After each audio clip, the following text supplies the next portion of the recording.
Israel की सेना Lebanon में लगातार हमले कर रही है।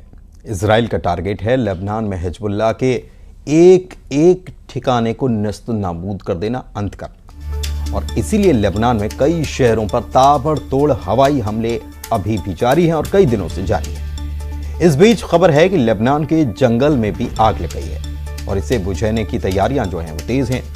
सामने आई तस्वीरों में लेबनान की सेना हेलीकॉप्टर के जरिए जंगल में आग बुझाने में लगी है और कोशिशें करती हुई दिखाई दे रही है।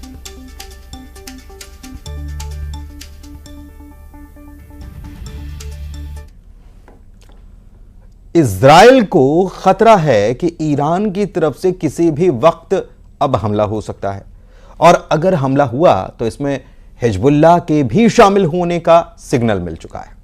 ऐसे में अगर तेल अवीव को टारगेट बनाया गया तो नेतन्याहू के लिए बड़ी मुश्किल खड़ी हो सकती है। आइए इस पर रिपोर्ट देखते हैं।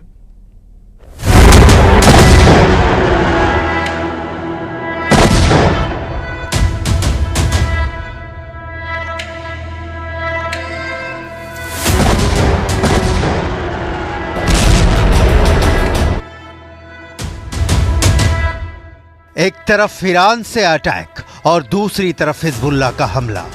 अगर ऐसा हो गया तो नेतन्याहू क्या करेंगे?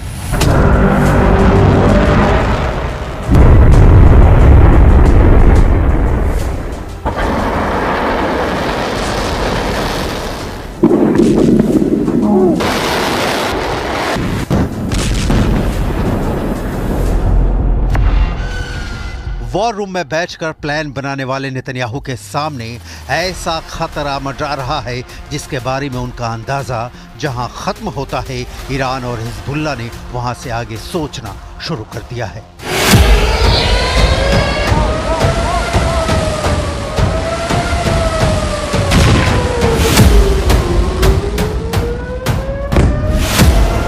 इजराइल पर होने वाला अगला बड़ा अटैक बहुत बड़े खतरे को समेटे हुए है।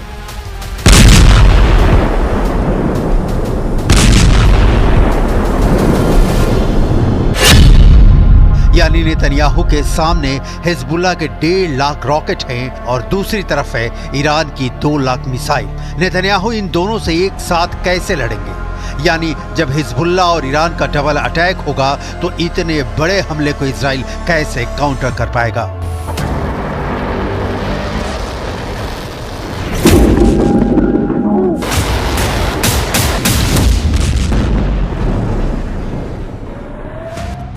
बैरूत में होने वाले धमाकों और इन हमलों के बीच इजराइल को डराने वाली बहुत बड़ी धमकी हिजबुल्लाह ने दे दी है।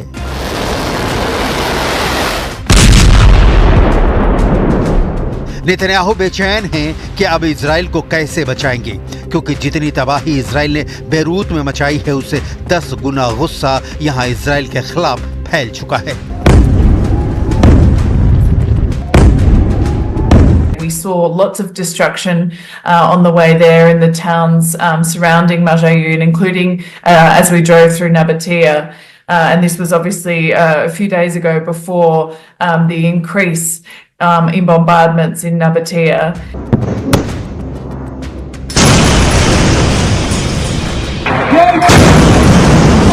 नेतन्याहू के सामने अब बड़ा चैलेंज है। चाहे हिजबुल्लाह हो या फिर ईरान, दोनों के हमले रोकने में इजराइल पूरी तरह कामयाब नहीं रहा है। जमीन पर धमाकों से साबित होता है कि अत्याधुनिक एयर डिफेंस सिस्टम आयरन डोम कनस्तर साबित हो रहा है।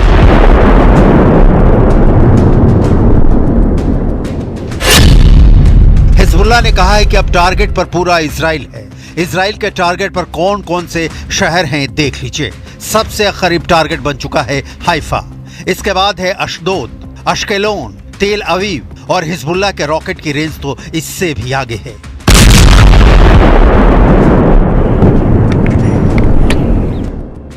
इस वक्त इजराइल के सामने बड़ा संकट यह है कि उसकी एयर डिफेंस मिसाइल खत्म हो रही हैं। 7 अक्टूबर 2023 के बाद से इजराइल गाजा से फायर किए जा रहे रॉकेट रोक रोक कर थक चुका है। यही हाल उत्तर वाले फ्रंट पर है, जहां लेबनान से हिजबुल्लाह रोज रॉकेट फायर करता है और इजराइल को अपना आयरन डोम 24 घंटे एक्टिव रखना पड़ता है। हिजबुल्लाह ने टारगेट सेट कर लिए हैं। हिजबुल्लाह के 10,000 रॉकेट वाली सुनामी किसी भी वक्त लॉन्च की जा सकती है। 10,000 रॉकेट को 10 मिनट में दागने का प्लान है। 10,000 रॉकेट से इजराइल के 10 मिलिट्री बेस को तबाह करने की तैयारी है। 10,000 रॉकेट से इजराइल को 10 साल का सदमा देना चाहता है हिजबुल्लाह। लेबनान और इजराइल के बीच ताजा हमलों के बाद युद्ध पक्का माना जा रहा है, क्योंकि हिजबुल्लाह के टारगेट पर अब इजराइल के ऐसे मिलिट्री बेस हैं जिसकी नेतन्याहू को उम्मीद भी नहीं थी। इजराइल के जिन मिलिट्री बेस को खतरा है उनके बारे में जानने से पहले हिजबुल्लाह का रॉकेट गोदाम, जो हमास के मुकाबले 10 गुना ज्यादा पावरफुल बताया जाता है, हिजबुल्लाह के कत्यूशा रॉकेट की रेंज 25 किलोमीटर तक है। यह 10 सेकंड में टारगेट हिट करता है। इससे आगे हिजबुल्लाह के पास है फज्र 3 नाम का रॉकेट, रेंज है 45 किलोमीटर, टारगेट पर 35 सेकंड में पहुंचता है। हिजबुल्लाह के पास है फज्र 5 रॉकेट, इसकी रेंज है 75 किलोमीटर, टारगेट पर 50 सेकंड में फटता है। हिजबुल्लाह के पास है खैबर रॉकेट, इसकी रेंज है 100 किलोमीटर, टारगेट पर 75 सेकंड में फटता है। हिजबुल्लाह के पास है ज़ेलज़ाल 2 रॉकेट, इसकी रेंज 200 किलोमीटर बताई जाती है। इसमें 600 किलो विस्फोटक फिट किया जा सकता है और ये 120 सेकंड में टारगेट पर पहुंच जाता है।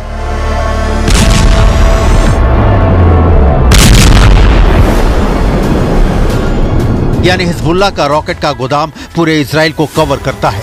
इसमें इजराइल का हर शहर रेंज में है।